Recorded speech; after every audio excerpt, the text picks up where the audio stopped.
How to fix E-82027850 error when accessing PlayStation Store.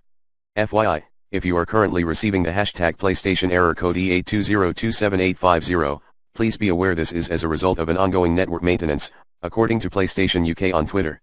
Official solution: make sure your card holder name, card number, CVV code, last 3 digits on the signature strip, expiry date, and address are correct and match the details attached to your credit/debit card account. Make sure the order of your address matches what your card issuer has on their system, including all abbreviations. Use a card that has a street address. For example, do not use a PO Box or BFPO address. Do not use prepay credit cards as they often do not require an address to be attached and will be incompatible with AVS.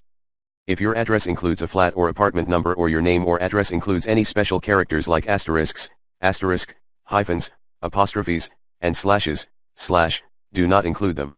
Refer to the following IMG. If your name or address contains characters such as SS, A, or C, please replace them with the nearest letter from the standard 26-letter Latin alphabet. For example, for SS use SS, for A use A, or for C use C.